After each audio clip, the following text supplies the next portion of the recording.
बिस्मिल्लाहिर्रहमानिर्रहीम, अस्सलाम वालेकुम and welcome dear viewers. I hope कि आप सब लोग ठीक ठाक होंगे। आज हम बनाएंगे कश्मीर की फेमस और ट्रेडिशनल एक रेसिपी जिसको हम बोलते हैं ददल। इसके लिए हमने पम्पकिन या जिसको हम कश्मीरी में बोलते हैं परम आल। ये बहुत ही मज़ेदार की रेसिपी बनती है। ये थोड़ी बड़ी साइज़ की कद्दू है। इसमें हमने 1/3 हिस्सा इस्तेमाल किया इस रेसिपी को बनाने के लिए। यह आल थवान हरदस मज संभालित तो पत करान यथ वंदस मज इस्तेमाल।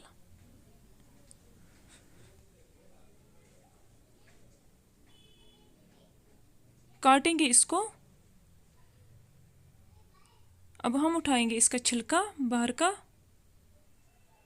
और जो अंदर से बीज है वो भी उठाएंगे हम।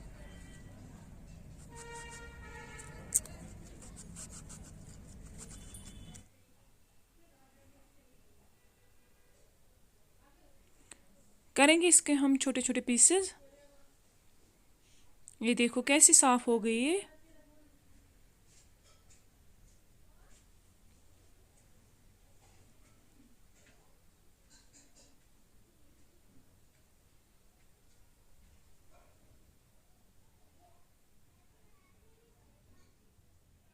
यहाँ पे हमने अब इसके पीसेस किए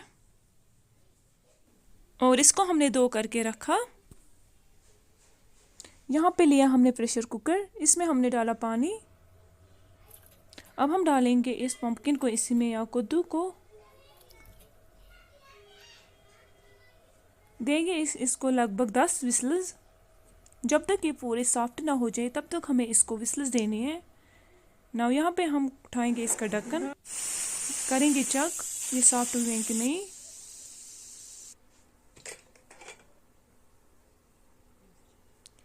यहाँ पे कि हमने चेक ये बहुत ही सॉफ्ट हो गई हैं। जो हमारी उंगलियां पूरी डिप हो रही हैं इसमें। यहाँ पे लिया हमने दुपट्टा एक। अब हम डालेंगे इस कद्दू को इसी में।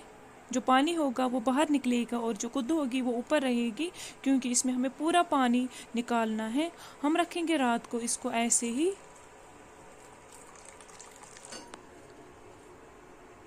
क्योंकि इसमें जो पानी है वो पूरा निकलना चाहिए। जो ये कद्दू हमारी है अच्छे से ड्राई हो गई है और सॉफ्ट भी हो गई है। और ले हमने दही का 1 डब्बा 1 kg। इसको भी हमें ऐसे ही रखना है दुपट्टे में 1-2 घंटे के लिए। इसको कश्मीर में बोलते हैं चकसराउन। इससे इसमें पानी बाहर निकलता है दही में, क्योंकि हमें इसमें भी पानी नहीं रखना है। यहाँ पे लिया हमने कद्दू जिसको हमने पेस्ट मानो बनाया है। अब हमने इसमें दही डाला है। ये भी अच्छे से ड्राई हुआ है। इसमें भी जो पानी था वो बाहर निकला है। करेंगे मिक्स अच्छे से। इसको हमें अच्छे से मिक्स करना है। जो इसमें लंप्स होगी वो नहीं रहनी चाहिए इसमें। आप लोग हाथ से भी कर सकते हो, लेकिन हमने चम्मच के साथ ही इसको अच्छे से मिक्स किया। ऐसे इसको थोड़ा ज़्यादा टाइम लगता है मिक्स करने में। और कि हमने इसमें ज़ीरा ऐड 1.5 स्पून। और कि हमने इसमें गार्लिक ऐड। ये 2 चीज़ इसमें बहुत ज़्यादा इम्पॉर्टेंट है डालना। और कि हमने इसको नमक ऐड अकॉर्डिंग टू टेस्ट। हम इसको ड्राई फ्रूट भी डाल सकते हैं, लेकिन हमें ड्राई फ्रूट पसंद नहीं है इसमें डालना।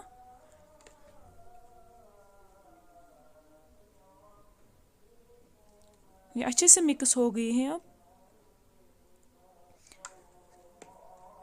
पेस्ट जैसा बन गया अब, और कोई लंप्स भी नहीं है अब इसमें। यहाँ पे हमने इसको निकाला अब बाहर और करेंगे गार्निश ड्राई फ्रूट के साथ। नाउ ये हमारी आज की रेसिपी रेडी ददल। ये बहुत ही मज़ेदार की रेसिपी बनती है। आप लोग भी ज़रूर ट्राई करना। ये आजकल सर्दियों में खाई जाती हैं अक्सर। हमारे चैनल को सब्सक्राइब और लाइक शेयर ज़रूर करना अगर आप लोग चैनल पे नए हो।